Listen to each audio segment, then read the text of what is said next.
Good morning, my student. Welcome back to my YouTube channel with me, Mr. Sitepu.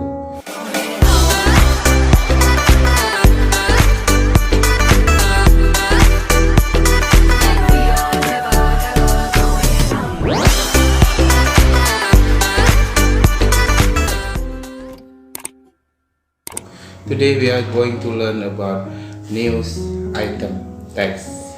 Have you know about news item text? I think you are know about the news item. My student, setiap orang tahu bahwa kalimat berita itu adalah yang pantas, yang layak diberitakan. Nah, pertama sekali, you know that definition. What is the definition, social function, and structure of the text of news item? Before we start, definition is news item is it is a text that tell an information of event or newsworthy event of the day. Jadi news item ini yaitu teks yang menginformasikan kepada pembaca tentang peristiwa hari ini. Jadi peristiwa yang layak, yang pantas diberitakan, yang diberitahukan kepada orang. Itulah dia news item text. Nah, di dalam news item text yaitu ada social function, fungsi sosial di dalam news item itu. Yang mana, mari kita lihat my student.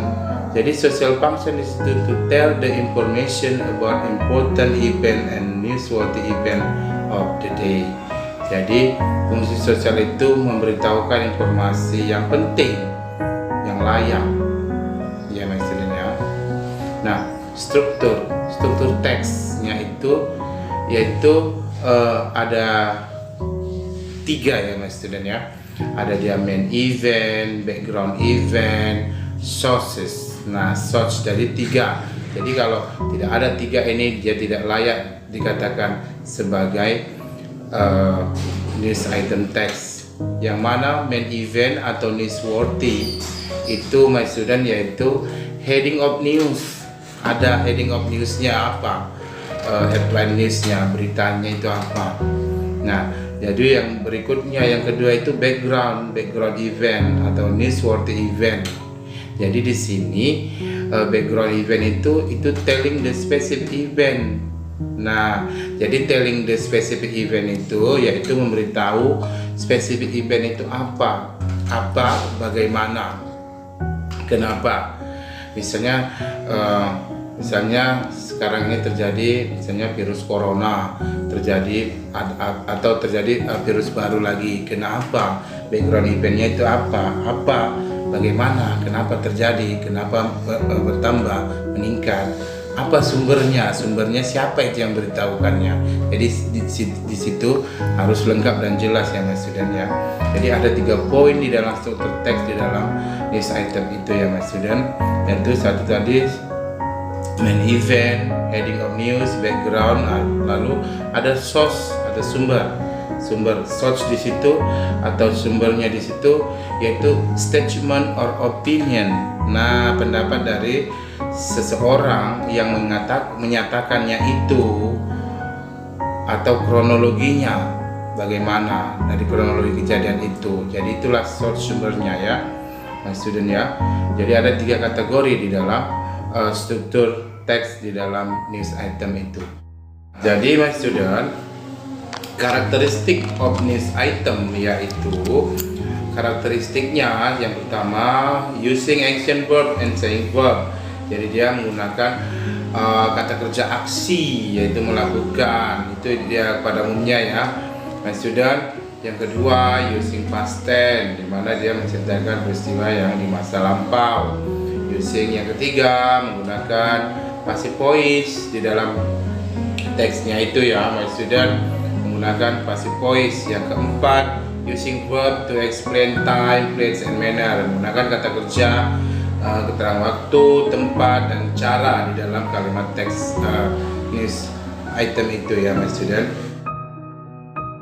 Next, the purpose-nya itu ada tujuan, yaitu news item itu my student, yaitu to inform readers about event of the day which are considered newsworthy or important. Jadi memberitahu pembaca tentang kejadian atau peristiwa di mana itu peristiwanya itu penting, berguna, seperti itu ya my student ya. Ya, jadi peristiwa pada saat ini yang dianggap layak diberitakan atau penting untuk diberitakan, itulah di to inform reader atau the purpose-nya ya my student ya. Berikutnya my student, contoh. Nah, contoh di sini yaitu UN Indonesia Record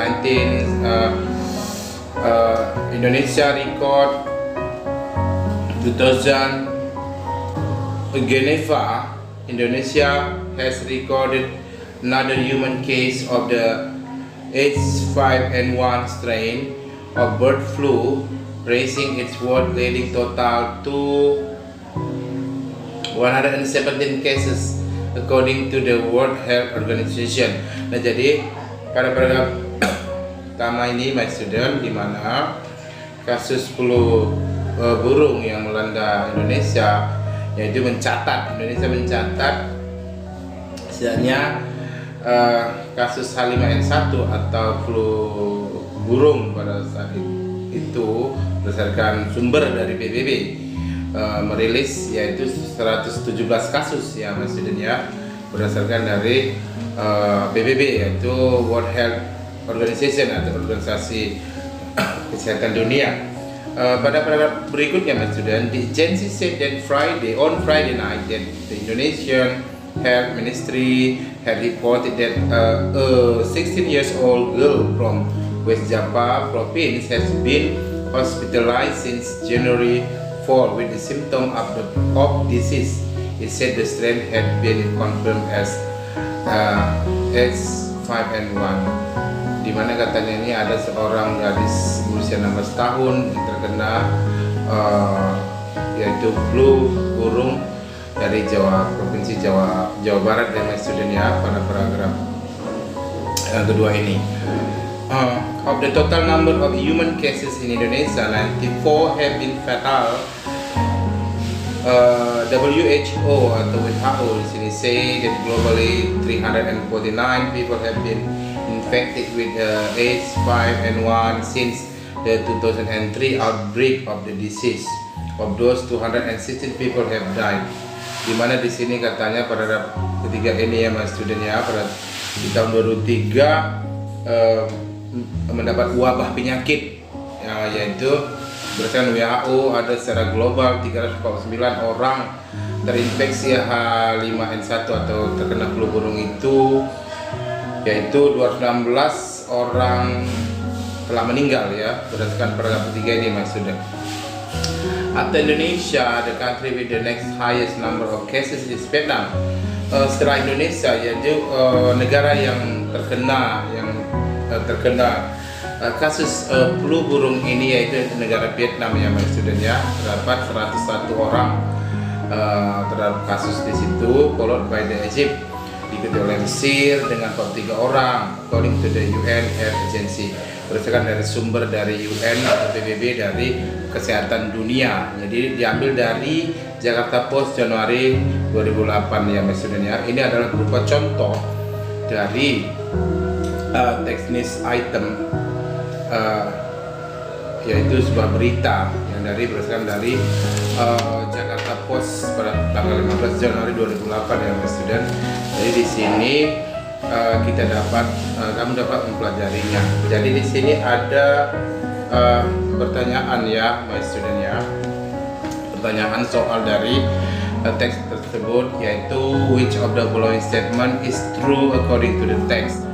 Jadi kamu bisa melihat, menganalisis bahwa yang jawaban yang lebih tepat di sini yaitu kita lihat B di situ. Pada paragraf 2 disebut bahwa kasus flu burung ke-117 di Indonesia ditemukan di Jawa Barat, yang dimana yang terkena tadi adalah seorang gadis yang berasal dari provinsi Jawa Barat ya mas student ya. Oke, berikutnya yang kedua berdasarkan in the WHO release. Nah, berdasarkan dari rilis dari WHO, the country ranked second in the number of the bird flu cases found is. Nah, jadi dikatakannya di sini negara yang kedua ya, ranking 2 katanya ya, negara kedua yang terbanyak yang mendapat terkena kasus flu burung yaitu negara Vietnam. Jelas di situ di paragraf berikutnya tadi ya mas student ya. Jadi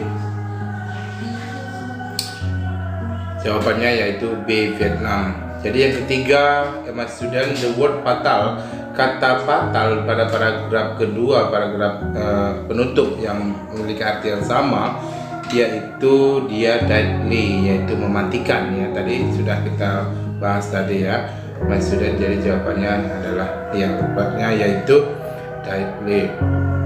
Jadi inilah contoh penjelasan dari news item berupa struktur teks, the function, definition, struktur teksnya ya mas student ya. Semoga pembelajaran news item melalui YouTube channel ini dapat membantu kita semua bagi my student bisa mengerjakan soal-soal berikutnya atau project-project berikutnya. Thank you for your attention my student. Don't forget like, comment and share my YouTube channel. Thank you very much. See you, bye.